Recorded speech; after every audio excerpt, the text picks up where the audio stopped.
Hello, 40 Waters.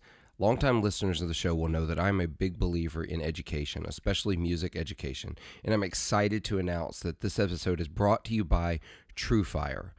I've partnered with TrueFire to bring you an opportunity to get into their lessons at an affordable rate in a way that's going to help you, help the podcast, and get you playing more guitar.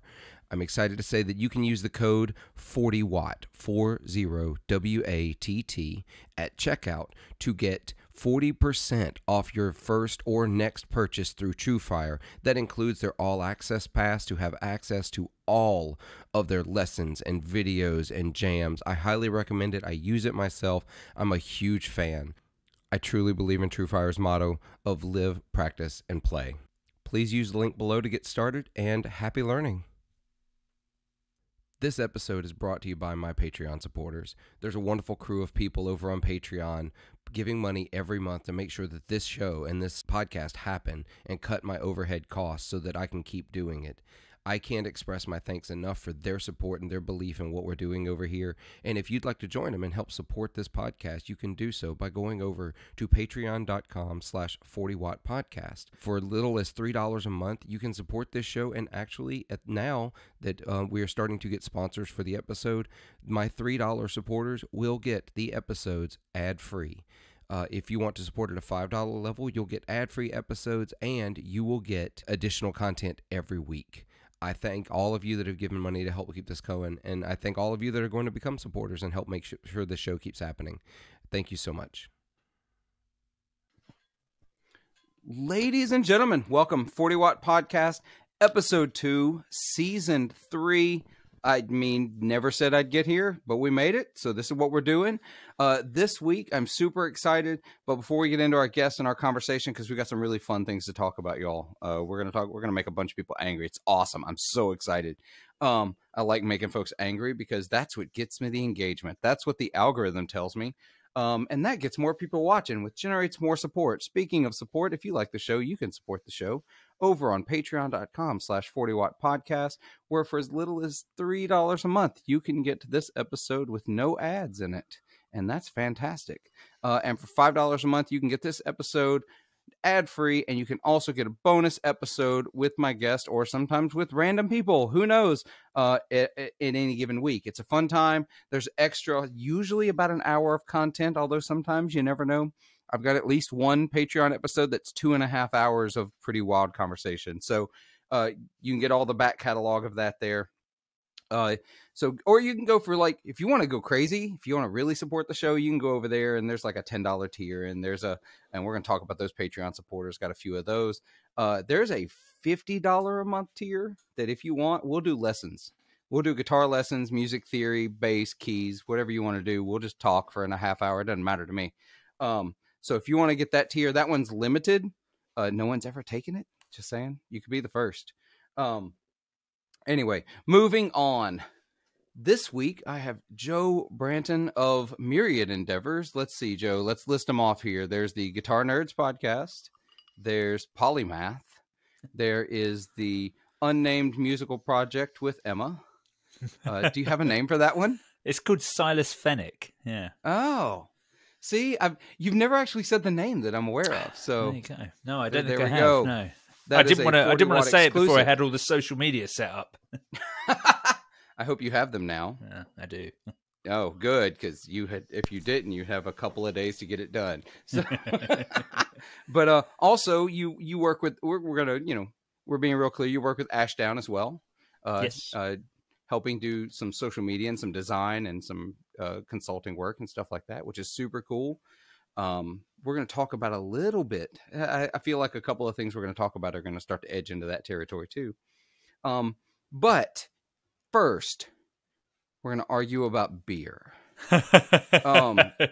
So before we started recording, Joe and I got in a conversation about beer. Because, for you American listeners, what the running view of beer in the UK is. It's warm, for one thing, and Joe's a fan of the warm beer. We're going to get there. But apparently the ice revolution has fully taken over the UK, and there is cold craft beer available in the UK. So if that was what was keeping you from visiting, American listeners, you are safe. You can go there and listen with all of the other hipsters. I mean, is hipsters a term anymore? Hipsters, well, it's still a term here.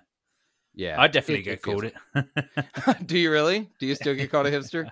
Yeah. Who knows? I don't know. I've put on a bit of weight, and I'm nearly 40 now, so maybe not anymore. But if you want to go check the comments section on like the Boss demo video of the MS3 that my band did, that's quite fun. If you want to see angry men yelling at clouds, that's a fun video for that. Yeah. Oh, I'm excited about that one. I'm going to go look that up. But yeah, but for real though, we got on this conversation about beer, and you're more of a traditionalist. You like the warm ale still. Well, that's right. I mean, yes, as you say, like in Britain, the craft beer revolution's been here for well over a decade, and sort of things like the Scottish company, Brewdog, who make Punk IPA, Dead Pony Club. Those are their big beers, and that's like an industry standard everywhere. Loads of people, they're everywhere. Beer 52.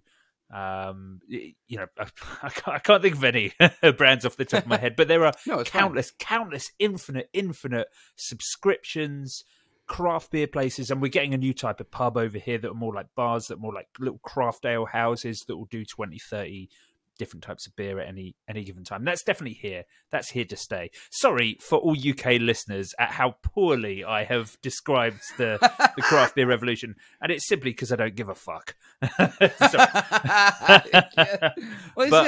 I don't. You don't. Because we talked about this because we got here because you and I are both kind of traditionalists when it comes to gear, and like our view of like tones and things we're after. So. You go whole hog here though, and like even with like your beer, you're like traditional warm ale kind of guy. We got it right early on, and and just like the Stratocaster and the Telecaster, you can reinvent it as much as you want, but the fact is that the early ales were the best ones. But don't get me wrong, I actually don't drink that much English beer. I don't like, I'm a fan of a great red ale or a bitter. They're really good. There are some fantastic milds that people are coming up with at the moment, but I still drink Guinness or Murphy's 90% of the time, when I'm at a pub, and generally speaking, those are chilled beers, and the Irish just nailed the concept of the stout. And what other beer can claim to have dominated a beer type like Guinness? Like stout is, no one says stout. People say Guinness because it's the stout. I mean, there are obviously quite a few companies competing for that, but Guinness they have it locked down. Imagine if Heineken or someone had that sort of power over lager. Like they're nowhere close. Guinness they're the ones. So that's definitely my tipple is a Guinness, which isn't. It's been modernized, hasn't it? Everyone, it's still very popular. It's not the same anymore. No. and Guinness is fine. I like Guinness, but it was like at a time there was like like a lot of college guys. I was like really into Guinness. I was like really hardcore into it. But then I think it was less them changing. It was me. It was not them. It was me. I burned myself out on it. Just kind of like had way too much of it. Is it popular stateside then? Very. Right. Very. So even over of here, course, I forget. Every other person in America claims to be Irish, so I bet it is popular. Oh yeah, they do. I'm like one of the few that's like, no, I'm not Irish. You can verify it. Although I don't know very many Lebanese beer companies, so whatever. Right. That's like a thing. I probably should learn. I'm sure they exist. I just don't know them. But yeah, Guinness is super popular. But it's sort of the same thing that happened over here with as far as the dominating one type of beer. I mean, Budweiser kind of dominated Pilsner. Like, right, of course. Yeah, so like, Pilsner is a dirty word to me because of Budweiser. So I see. Yeah. You guys had a weird thing though, because of course America can definitely. You've got the craft beer thing is like we've ripped you off over here. The craft beer thing is absolutely a stateside revelation. I think it's important to remember that before you guys had that, you were drinking 3% sort of water-filled lagers. Like America was a beer joke until I don't know what it was. What, 15 years ago, 20 years ago, and it turned it around. Like it's now this amazing leviathan of fantastic craft beers. Well, it's been a welcome change, and it took a long time. We definitely had nothing but crap. We still sell Fosters and make believe that Australians actually drink it. They have no idea what that is. I mean, half of my family, my mum's family, are Australian, and they drink Victoria Bitter is the drink over there, which is it's just hilarious. They don't even drink a lager. That's not even their most popular beer. But yeah, I don't. I'd love to know who the person in the Foster's marketing department was that decided, hey, you know what we can do? We can just pretend this is the Australian beer. It's sort of exotic. It's different. Yeah. And the Australians will never know. It'll be fine. Yeah. It's like, what? I remember, I think before when you, me, and Blake were, along with Matt, were doing the Guitar Nerds Gear of the Year podcast, we were having a little bit of a chat in between recording episodes about beer. Because something I never realized, of course, because of the way the US works, because you have like state individual laws, you were talking about one of your favorite beers being something that that had a different ABV than it would anywhere else because of specific ABV laws in your state. It's really unfortunate. It's a Rogue Dead Guy Ale, which is I believe it's an Oregon brewery, right? And where all the beer comes from. Yeah, it really does. It absolutely does. Also, I know there's Napa Valley, but like there's a whole thing about Pacific Northwest wine too. So there's there's a fun story I'll tell you in a minute. But with Rogue Dead Guy Ale, they could distribute in Mississippi, but because of our ABV laws, they actually had to make a version of it that was essentially watered down. It was just a lower ABV to get below our state law. Now our state law has since been raised, and so we're getting much, much better beers than we used to get. I'm not having to bootleg across state lines anymore. I'm just kidding, NSA officer that is assigned to me. I'd never bootleg beer across state lines. I would never do that. I'm a fine, upstanding citizen. But it's a whole thing. And the wine thing is also Pacific Northwest. I didn't know this. I went to a I don't know, a lecture speech. They gave us wine, so I don't know what to really call it. But it was by a sommelier who was talking about, I don't know how many listeners I have in France, and I may be about to make someone angry, but there was a massive drought in France that was killing off the vineyards, and like the wine industry was about to tank. Yes, right? Yeah. I don't know how long ago this was, but so it's been happening in France for like a decade. Wow. EU has had to sink so much money into keeping the French wine industry afloat, because the problem is a lot of France is built on its incredibly powerful wine industry. Yes, and that has since changed, and the country just doesn't have the infrastructure to deal with sorting that out. So yeah, the EU has been funding the wine industry for the best part of a decade. It's been running at a loss for a long time. I had no idea. They still make great wine, and I want the EU to continue doing that. But it's yeah. I mean, French are synonymous with the quality of wine they put out. Let's be honest. On a global scale, that's what we sort of know them for, and some other things that I won't tell all the jokes, y'all. I promise I won't tell all the jokes. I won't do it.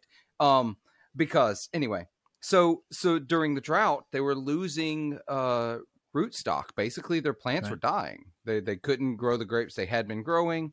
And there was a point where the vintners in the Pacific Northwest offered splices of their rootstock to keep the French wines going. Right. And they were initially declined. But because, there's a lot of pride in French wine. There just is. Of course. And but the thing about the Pacific Northwest, if my information was correct, and again, someone look it up, tell me if I'm wrong. But as it was explained to me by this sommelier, the American Pacific Northwest not only sits at about the same line of longitude as France, but the terrain and climate is almost identical. So they tend to have a very similar environment for growing grapes to make wine out of. Yeah, And so eventually, it's why America's been one of the only countries to successfully make champagne. yes, other than because champagne. we have a region. Yeah, exactly. Aside from France, we actually have a region that is very similar in all of the right things that they need. So eventually, that rootstock did get used in to keep the French grapes growing and alive. And I like to think that the French wine industry is held afloat by the U.S. a little bit.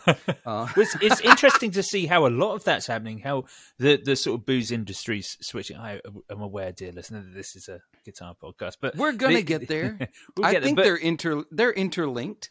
But it's interesting to see like companies like Johnny Walker, great big Scotch company, buying up Spanish sherry making facilities in Spain because sherry is so unpopular these days. I don't know how popular it is in the States. We'd drink a glass for Christmas, but outside of that, most people wouldn't. It's not like it used to be. It used to be an aperitif over here, but it's not anymore, so no one's buying sherry. Johnny Walker, their whiskey is sherry cask. They need empty sherry casks. So they've bought a bunch of their sherry facilities in Spain, and in the towns that those facilities are, they're literally giving sherry away to the people in the towns, throwing the rest of it away because they can't sell it. They don't care about selling it. It's not worth that. What they need is the cask that it's been prepared in for their whiskies. So that is wild to me. That's really.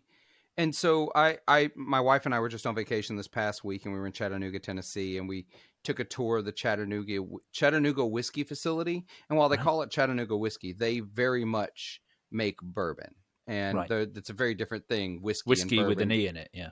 Yeah, exactly. There are some very strict rules that things have to meet in order to be called bourbon. Right. Like you can't, you have to be a certain proof. You have to be aged a certain amount of time. You have to be in a brand new charred white oak barrel. You can't reuse a barrel. Those kinds of things. Yeah, I'd imagine there's some similar things around the Scotch industry in order to be called actually, funny that you mentioned the Scotch industry is very strict, but whiskey, as a rule, overall has become very, very lax. So, for example, in Ireland now, what defines a single malt is much more lax now than it ever was. Really? Scotch, on the other hand, which is something only you guys call, by the way, we just call it whiskey. But I was trying to use the Americanism. Scotch, thank you. Is very strict on what it has to be in order to actually call it whiskey. They have to be very fussy. I think part of our differentiation is literally because of bourbon. Yes, bourbon is a whiskey, but not all whiskey is bourbon, and it's got its own set of rules. And so you've got to differentiate Scotch from bourbon, from other whiskeys, and really they're all whiskey. So you've got to find some way you can't be bougie if you don't set rules. That's just the way it is. You can't be pretentious if there aren't ways to keep people out. What's the general American opinion on rye? That's a very Canadian thing, isn't it? It's grown here significantly. Not pun not intended, growing rye. But I love rye whiskey. I just picked up some of Chattanooga whiskey. They do make a rye whiskey, which is technically not bourbon. I like it a lot. I like rye when I'm mixing drinks more than I like a bourbon more straight, more whatever, a little more unadulterated. Like I don't want to mess it up. Right. Rye makes a really good simple mixed drink. I don't get into like crazy cocktails and like crazy mixed things, and but just adding ginger or something like that. Yeah, exactly. Just add something small, something tiny. My favorite drink's a Manhattan, which is just bourbon and vermouth. Right. Pretty much. Great. Yeah, it's super simple. But yeah, I like rye for those kinds of things, where I'm making those kinds of drinks. So rye is growing in popularity here. Almost every distiller has some variation of rye now. I see. So it's funny, though. We mentioned Budweiser earlier. Budweiser is technically a UK company now. It was bought out by a UK company years ago. So, so technically, y'all can have that. We're gonna let you have that. But it's not something. I don't know who's buying it. Like, I don't know who's buying it. Who is buying this in shops? What are you doing? Why are you doing this? Like, if you're trying to buy a cheap beer, there are cheaper options. If you're There trying are to buy a cheaper, nice better beer, options. then there are better options. It's so unbelievably mundane, middle of the road. There's no excuse for it. None. I Have a agree. word with yourself. Yeah, there are phrases that I'll tell you off air that I call that kind of beer. I can't put them out on YouTube and in podcast space. So, although I can get behind Heineken Zero. That is a good alcohol-free beer. I'm big into my alcohol-free beers. I'm sort of moving towards drinking them in the week. Just because I drink quite a lot of whiskey. Also, drinking a lot of beer is bad. So I'm trying to sort of trying to get for that. This Bavaria, which is a Dutch alcohol-free beer, I don't know I don't know if they do a booze version of this or if it's just this is what they do. But it's very good. It's a great. I recommend it to anyone. Well, Bavaria. I think there needs to be more good tasting alcohol-free beer options because some people actually do drink beer because it tastes good. People, well, that's like a thing. I absolutely do that. Another beer that does that, and you're so right. Lucky Saint here in the UK in Brighton started to be available on draft in some places, which is fantastic. But oh wow, the great thing about it is it's not imitating a beer that it's made with alcohol. Like people who don't like Heineken Zero is because Heineken Zero doesn't really taste like Heineken. Whereas Lucky Saint, they don't make anything with booze. So there's nothing to compare it to. It's just a good tasting beer. And honestly, if you didn't know it was alcohol free, you wouldn't know. I actually think Guinness Zero is a really good crack. Like they've had a really good go at it, and it tastes great. But Lucky Saint is absolutely fantastic. See, I've not seen any of those over here yet. But also, remember where I am. I'm not just in the U.S. I'm in Mississippi, so we're the last to get anything. So right. You're the proper U.S. bit. Yeah, proper U.S. Very southern, very rural. But yeah, I think it's really interesting to see those kinds of changes and how we're watching. I think it's really fascinating to watch American influence turn around and influence European brewing and distilling and those kinds of things. It's really, really fascinating to me. Right. Because I don't know. I get really that's the former bar and restaurant guy in me. That's where I worked before I got into my current profession. I get really, really interested in those kinds of things, and I don't know. I think I just miss bartending too. So digressing. We'll digress away from alcohol. We're gonna go back to guitars, listeners. I promise. So here it is. We're going back into guitars. So Joe and I were talking about, and for those of you that don't know, Joe's podcast, Guitar Nerds, this week it will have already aired, so you can go back and listen to it. As of release of this episode, it will have aired yesterday. I was on the Guitar Nerds podcast. We talked a whole bunch about a bunch of stuff. We answered some of their listener questions. We talked about a bunch of really great stuff. We had a couple other things we wanted to talk about that didn't quite make their episode, so we're going to talk about a few of them here. And one of them, Joe, I found it's an interesting question about the differing approaches of guitar players and bassists, guitarists and bassists, as they approach gear for gigging in different situations. And I'm interested. I want to hear your take on this because you brought it up. We haven't talked about this at all yet, so I'm really interested what you mean. Right. Okay. So whenever I go out and gig with Polymath, I always report back to Guitar Nerds and I talk about, this is the gear I've seen, because it's one thing. I realized early on that the sort of people that listen to a guitar podcast are very different from the sort of people that play gigs.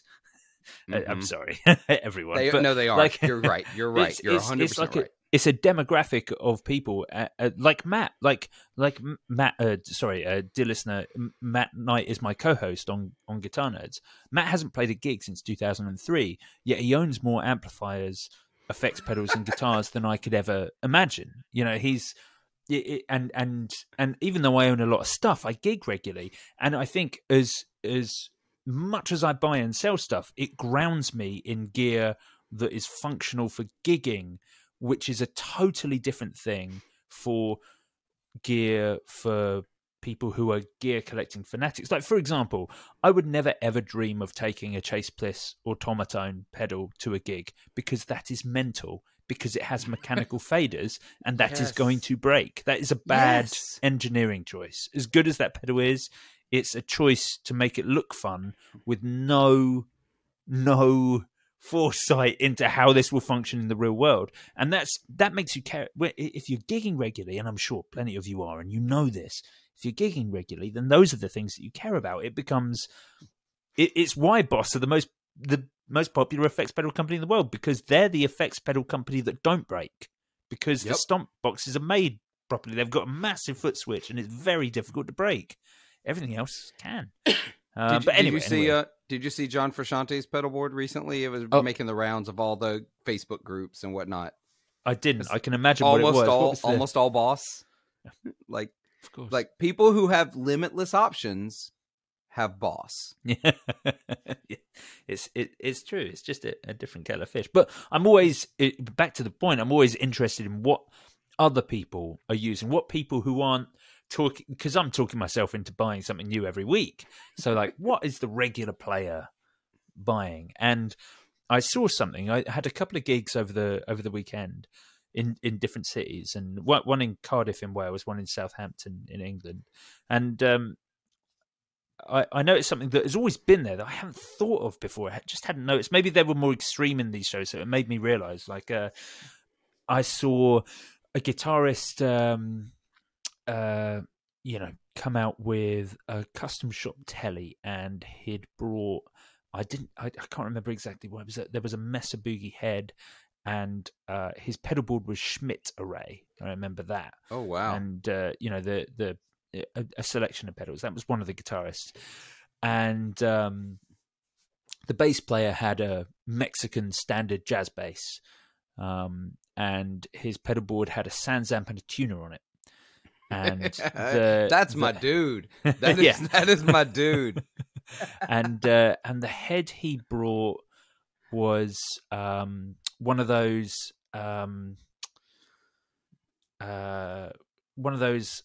Hartkey LA series heads. I can't remember exactly what they were. They were like 500 watts. They had 3 bands of EQ and a volume control on them, and that's it. But they came out years ago. Like, they've been discontinued for years, and they were cheap when they came out. They don't sound great. They don't sound bad. But that was his setup in comparison to that guitarist. That's just one thing, And I had I was chatting to another bass player in another band. Like, the guitarist had this wonderful, cool Stratocaster where he'd like, it just had the neck pickup and the bridge pickup in, and he'd made like a custom plate for it and custom controls.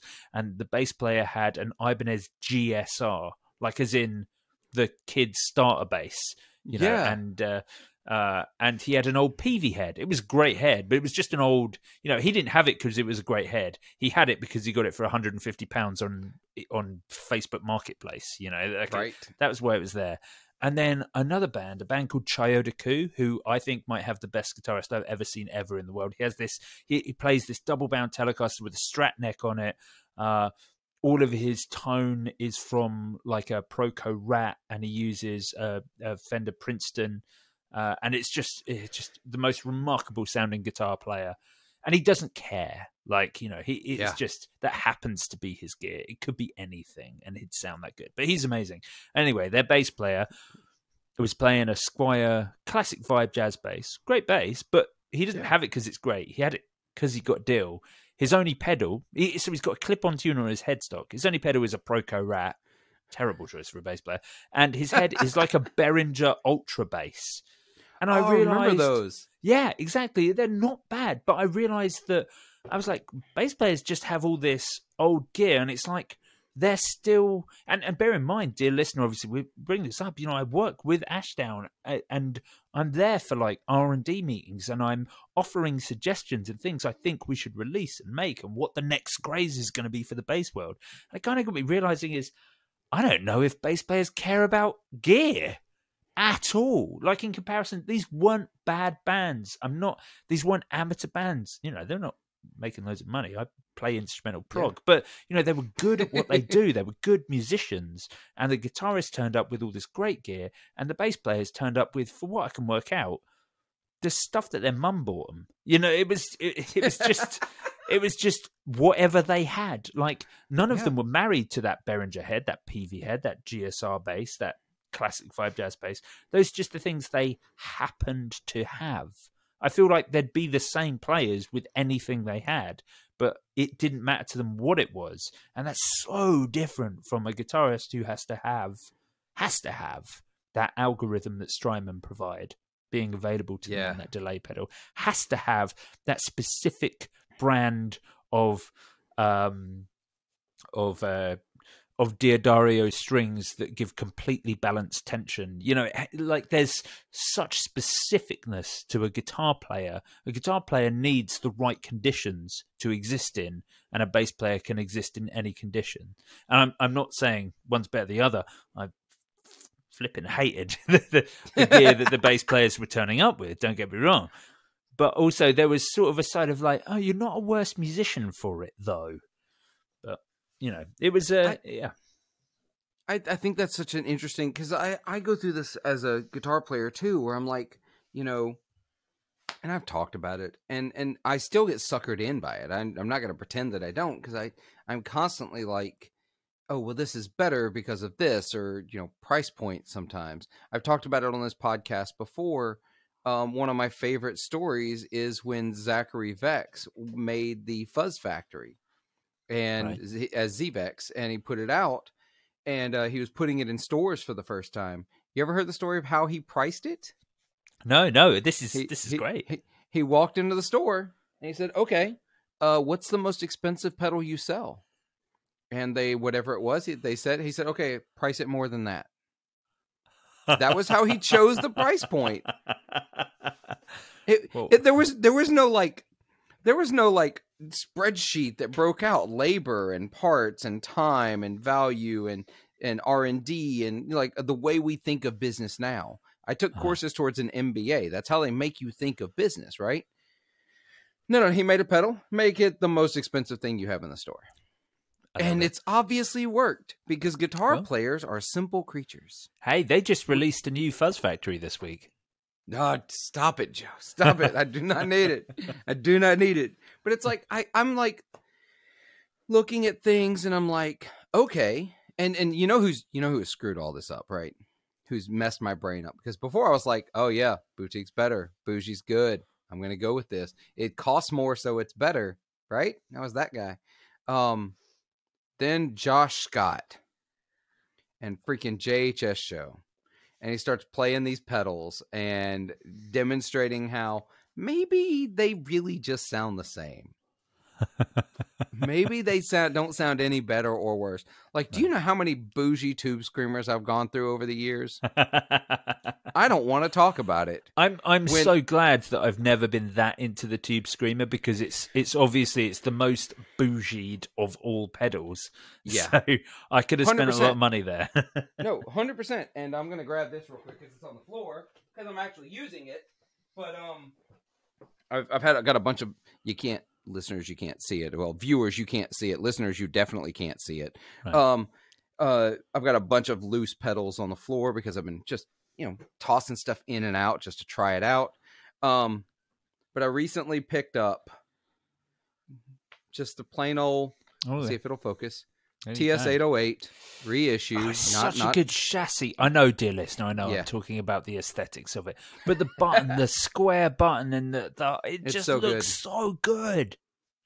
That is a perfect pedal. Come on. And I've had all the bougie versions of a tube screamer. I've had I don't want to say how much I've paid for just basically a tube screamer at the end of the story.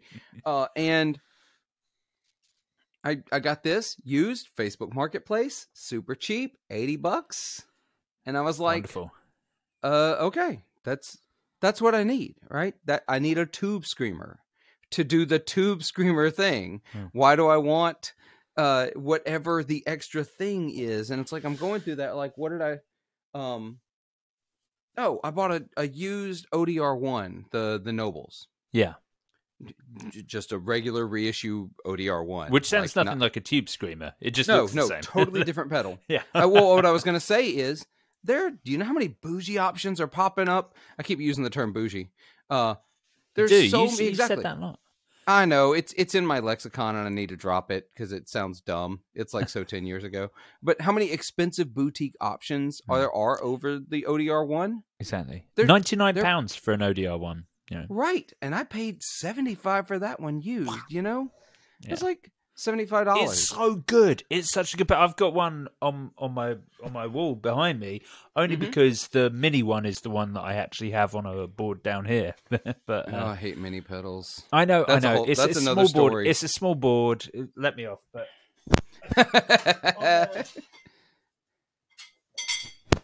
I'll cut you some slack. On that, this sorry, dear listener, I'll explain what it is. The Tate Effects Antares overdrive. If you want like a mid-pushed overdrive, which is what we're talking about when we say Tube Screamer, essentially, this is extraordinarily good. The third control is a clean blend, and that honestly is what I want from a Tube Screamer style pedal. Tate had the foresight to add it. This pedal is as good on bass as it is guitar. I use it for guitar, not for bass, but it's really good. It's a really good pedal. Tate Effects, a tiny little British company, had some success with some of their other stuff. Their fuzz, their Raise the Dead fuzz was very popular over here. And whilst I love Stuart Tate, the fella, not romantically, actually, yeah, he's pretty hot. But whilst I love the guy and the brand, there wasn't a pedal that had nailed what I personally would use. I could objectively say, "Oh, this is a good product," but there was nothing for me until this Antares Drive, and he might as well have made this with my name on it. It's so good. I was telling you, I think maybe off air before, I was building my board for the new project that I'm in, and I thought, I was like, oh, I need a drive pedal. Well, I own a Chase Bliss Automatone preamp. Right. That's the drive pedal, right? And I'd always had this like to hand for stuff. I use it even for recording to warm up like digital amps when I'm running straight into a door or something, because they're great for that. Just exciters. It's just a good exciter. So I know it quite well, which I guess is an advantage. But then I plugged in the, it's got my amp set up, all the pedals that I thought I wanted on my board, and got the Chase Bliss, and it's a fantastic pedal. But I was like, oh, this is fine. And then I plugged in this, whatever, £150. I don't know what these cost, but relatively regular effects pedal. And it's just, I'm not dismissing, by the way, the Chase Bliss Automatone. It's an amazing pedal that's incredibly versatile. But all I need is an always on drive that's a bit soupy, and it was just the Antares. It's just perfect. But you're right, like a tube mid-pushed transparent overdrives, just they're the best. But we as guitar players decide we need the next best and newest thing. Like we didn't get a chance to talk about it really on the Guitar Nerds podcast, but Strymon has come out with the Cloudburst. Which is a single, it's smaller, like I guess technically their standard chassis is a dual pedal, technically. It's now a single chassis and limited algorithms instead of like all the other many options that are in like the Blue Sky and the Big Sky. You got these I don't even know how many are in there. I don't remember. Is it just the one? I can't remember. I can't even remember. But it's like, it's new, so there's going to be hype around it. But I'm sure I'm going to watch someone who already owns a Blue Sky or somebody who already owns a Big Sky go buy this pedal because there's hype around it. Yeah. We get real suckered in as guitar players to hype and decide that we need to have things. But then we go out and watch live and see what people are playing to bring it back to that whole conversation.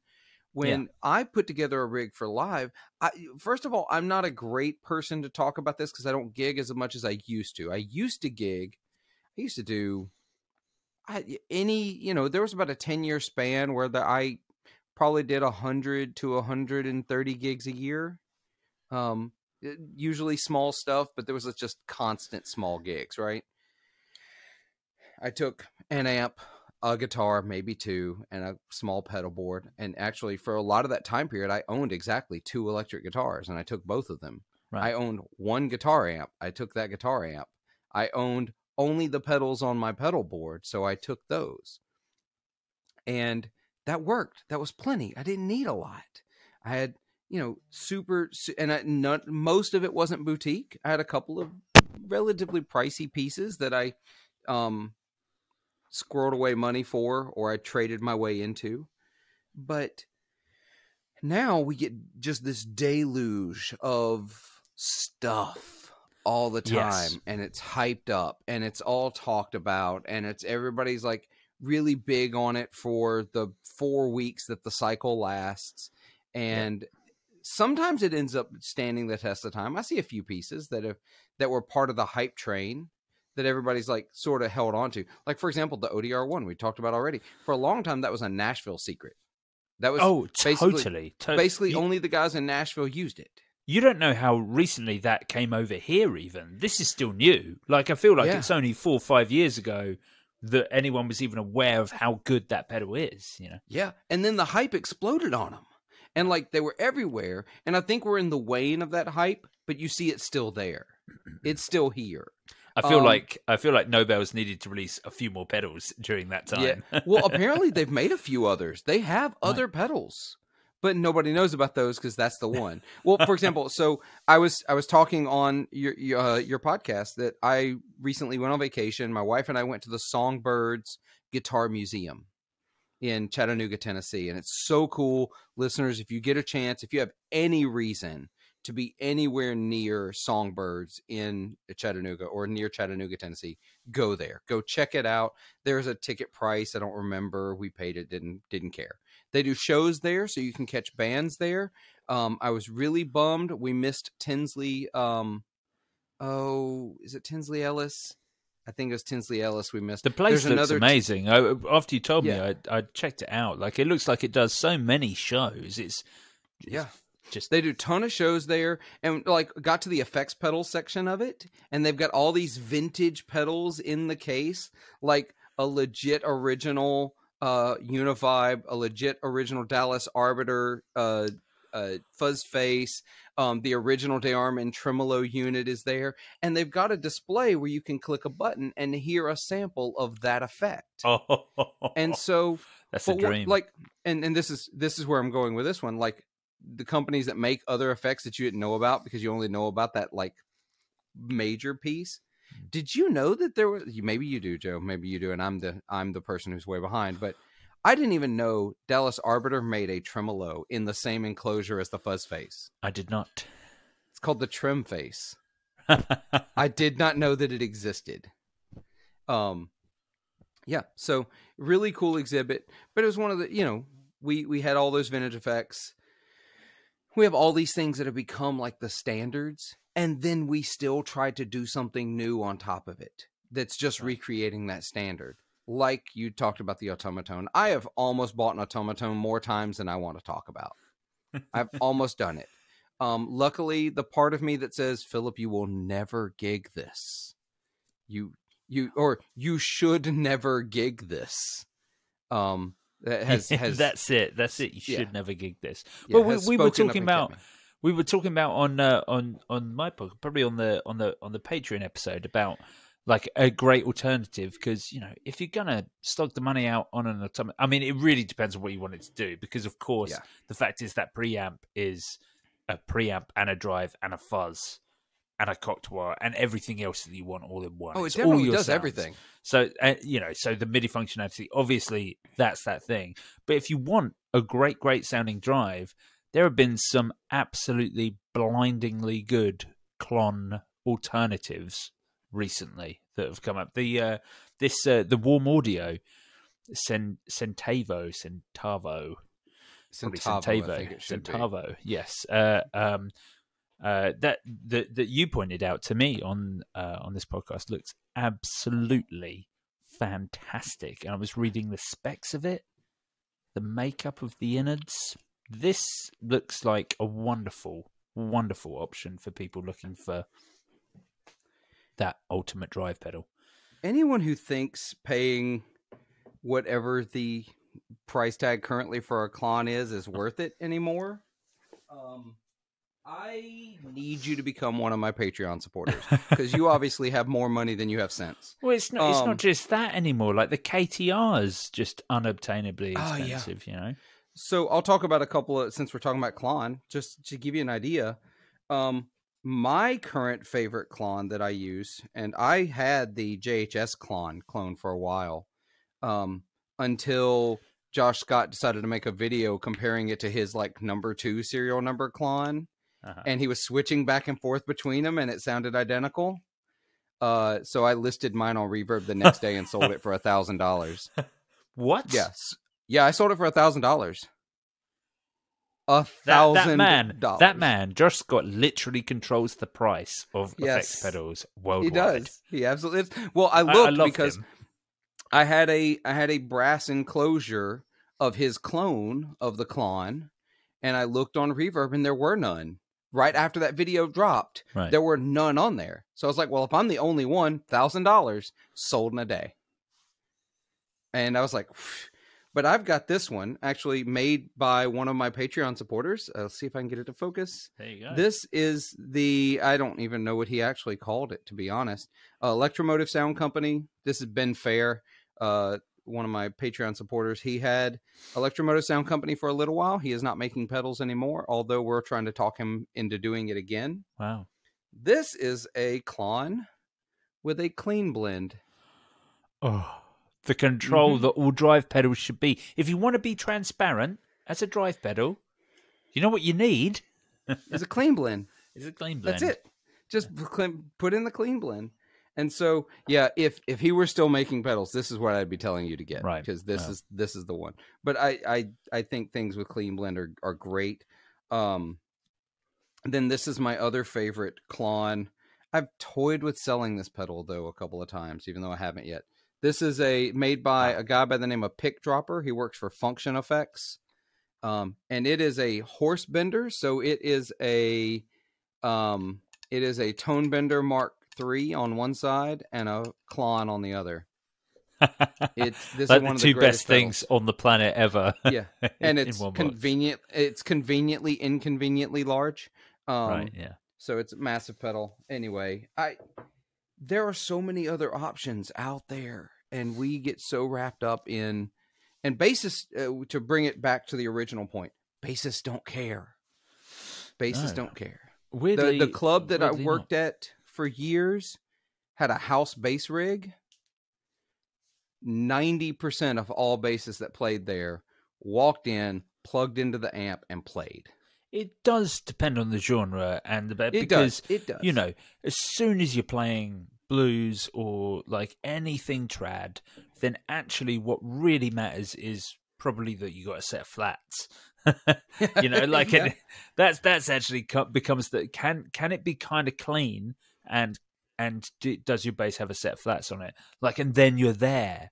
But as soon as things start becoming more complicated, it does. I do find it weird. I'm a bit like, you know, when I do the stuff for Ashdown, I'm like, well, what can I do? What do you want? Like this, I've been a hand in designing all these great things with all these great features, and then I do gigs, and people are turning up with this stuff, and you can't make the argument of, I've thought, like I was speaking to my band and they were like, well, people can't afford new gear, and it's like, what, are bass players less well employed by guitar players in their day jobs? Like the guitar players seem to find the money.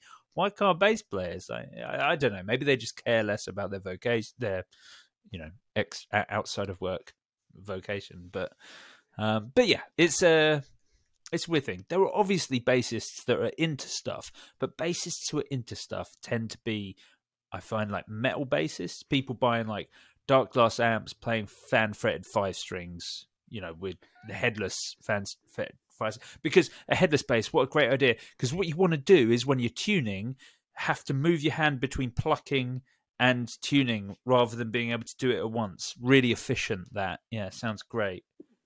Or let's just be is honest, it just they're aesthetic? Ugly. Let's just be honest, they're ugly. Come on, Joe. Let's just be real. It's not that they're ugly; it's that they're stupid. They're counterintuitive. I'm not. It's not like I care about ergonomics, but there's a big difference between ergonomics and something that literally doesn't make sense. Well, and that's the other thing. I think I also noticed, and does matter that, you know, I play mostly in blues and roots music and jazz, so, you know, it's a different ball game than where maybe that amp's a major part of your sound for bassists. Sure. But I do find that guitar players, we're far more particular, because I think the sound of things can be a little, when you're dealing with those higher frequencies, there's a lot more character in some of those frequencies than maybe in the lower end. I agree. Yeah. Low end tends to, I don't want to say homogenizes, but it does tend to, it doesn't all sound the same, but the differences are less when you're talking about the different tones. Absolutely. And so, especially when a band defines their sound by typically the guitarist, or in some weird cases, the piano player. I don't know where those bands are, but they exist, I'm sure. The bass rig matters, but maybe not as much, unless you're one of those guys that gets the drive from your bass amp. Like when I had my SVT, man, what a sound to just crank that thing. Of course, I never got to turn up the master, but well, you're completely right. I mean, so much more. I feel like pedal platforms for guitarists are like, everyone's like, oh, pedal platforms now. I feel like that's literally always been the case for bass players.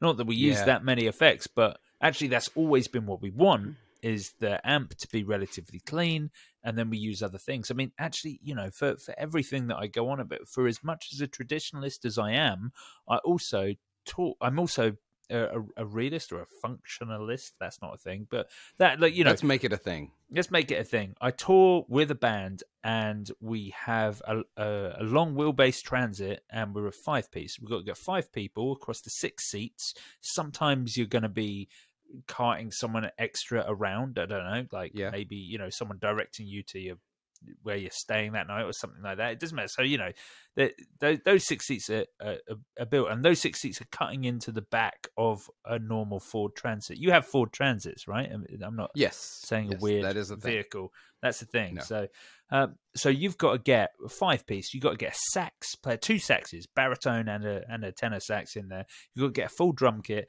You've got to get a guitarist who uses 2 different tunings. So he needs 3 guitars, his 2 mains and a backup, plus the bass rig, plus our keyboard player who plays 3 keyboards. There's a lot. There's your real space gone. It's true. It's so much. Plus our pedal boards. There's a lot of space going. Plus, the guitar and the bass amp. So when it comes to bass heads that are often big, recently I started using. Ashdown Made trialed and discontinued, and then sort of recontinued it because I was like, I'm using it live. It's literally a good product. Make it again. So it is back on the website, but I don't think we have any, but we'll make it if anyone orders one. But it's a 500 watt Class D head with 5 bands of EQ and an input and an output. It's so small it will fit in the front of your gig bag, and it comes in a soft case. And so that's how I travel it, just in a little soft bag in the back of the van. And my pedal board has a SansAmp VT on the end of the pedal chain, which does everything. So everything's just 12 o'clock on the head, except for the output, which is wherever it needs to be. And then all of the tone is coming from that SansAmp, and then all my pedals are in front of that. And so for all my traditionalism that's not a word again,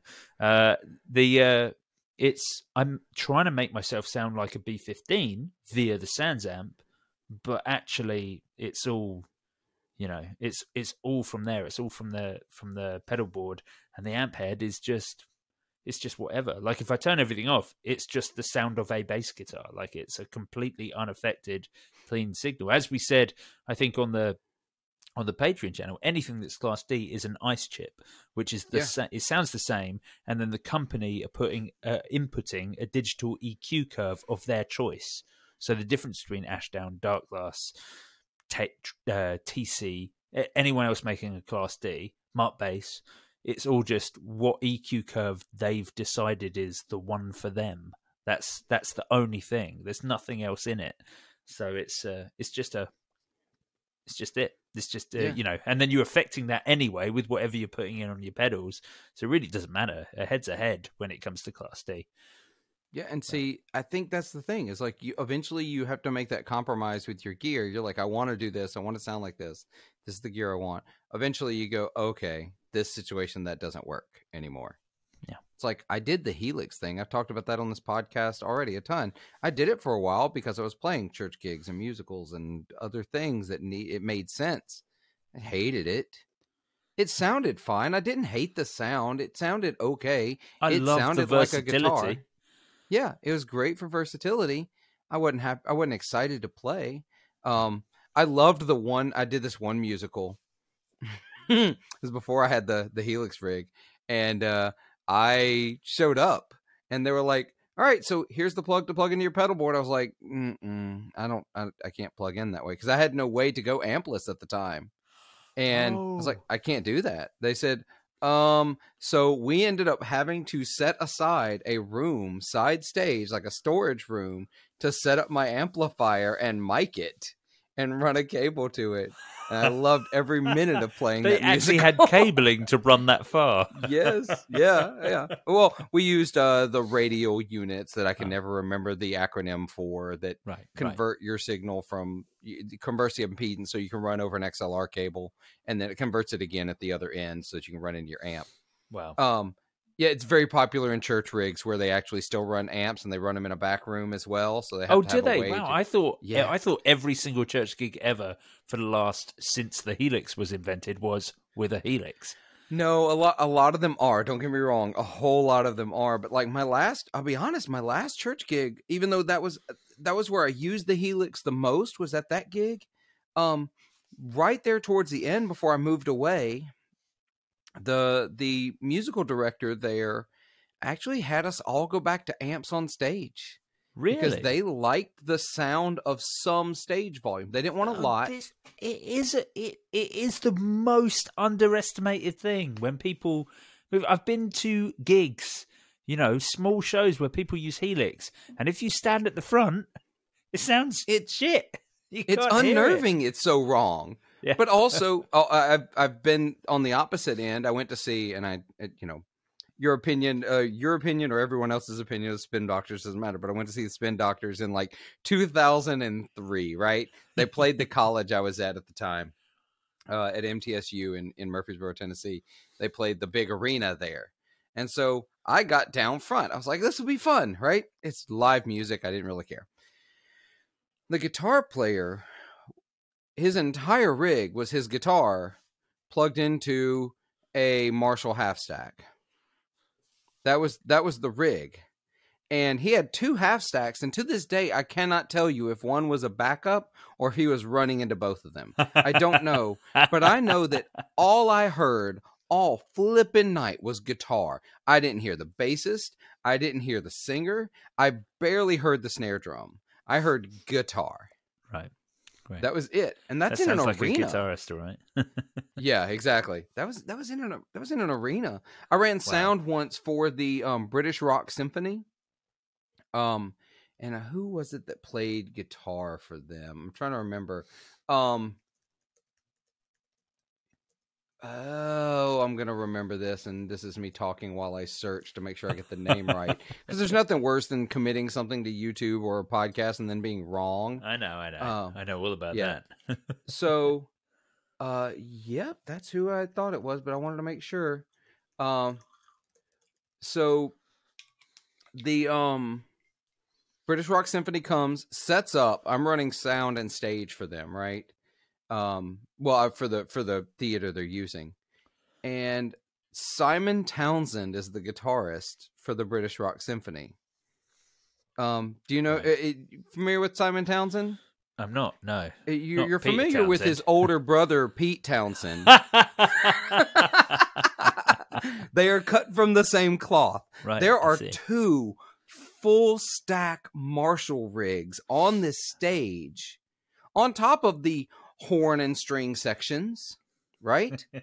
This theater was designed. It's a 2,100 seat theater, and it's designed so that a flutist can play on stage and be heard in the far reaches of the theater. I love the idea that a guitarist doesn't get that that's how theaters have been designed and turns up with a stack anyway. Oh, I lost you, Joe. I lost your mic. Oh, Have you? Oh, there it is. There it is again. Okay. Oh. I love the idea that a guitarist, what? I'll let you say that again. Oh, I said I love the idea that a guitarist had no idea that that's how theaters are designed. Right. Like, they don't even think that, oh, I don't need this massive rig for this 2,100 seat theater because it's acoustically designed to carry sound completely unplugged. That's just the way it works. He could probably have literally just played his electric guitar and been heard, unplugged completely, and it would a little Marshall. What were they called? 5Cs. What were they called? Yeah, those. Yeah. Oh yeah. But no, it blasted. It was so loud. It was one of the loudest concerts I've ever been to. It was unreasonable. They sounded great from side stage where I wasn't directly in front of his amp, but I'm sure front of house is a little rough. Yeah. Yeah. Poor folks. But we've talked about it. Now we've gone through the whole like practicalities of cost and practicalities of the gear. I think in the end it comes down to we've got to be better. And this is as someone who makes demos on YouTube.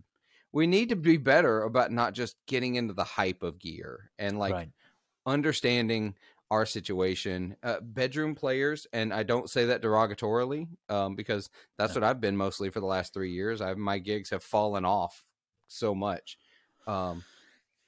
You don't need that brand new thing, and just because it's new and expensive doesn't mean it's better. It has to be the right thing. It has to be the right thing and the reliable thing. It's something that we just never talk about anymore. Well, certainly I don't on our podcast. I don't know about you, but it just seems to be the last thing that ever gets considered is if this thing is built for its actual purpose. Being fit for purpose doesn't seem to be a popular concept in the guitar world at the moment. Yeah, and the Automaton I feel like are the poster child for that. I mean, do they sound amazing? Yep, absolutely. What a perfect recording tool. What a perfect recording tool. They're absolutely cool. I love anything with a flying fader. Come on. I absolutely do. Is it going to break? Yep. It's gonna break. It's gonna break. It's gonna break. Well, Joe, we're coming up on the hour mark here, and so we're going to go over to the Patreon episode, talk a little more. But in the meantime, I appreciate you coming on, hanging out, talking, and having me on your show as well this week. It's been a great time. It's always fun to podcast with you. You're such an interesting guitar player, and I love getting to talk to someone who I agree with. That does make it a lot easier, doesn't it? So...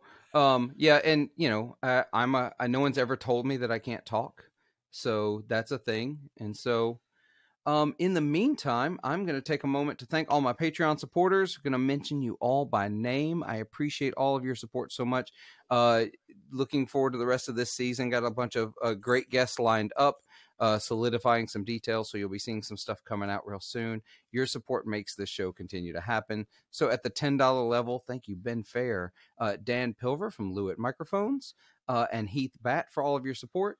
Also, thank you, Alan Gresham. At the $5 level, Andy Koning, Giacomo Rai, Jeffrey Walks, Jim Burns, Kyle Harris, Rick Calhoun of Honey Picks, and Scott Hamilton of the Effects Loop podcast. I appreciate all of your support. You help make this happen. If you want to be added to that list and have me read off your name at the end of episodes, be sure to go over to 40watt or patreon.com/40watt podcast, and you can also help make this show happen. In the meantime, we're going to head over to Patreon and record that episode. And until I talk to you next time, remember to be good to yourselves, be kind to each other, and make some noise.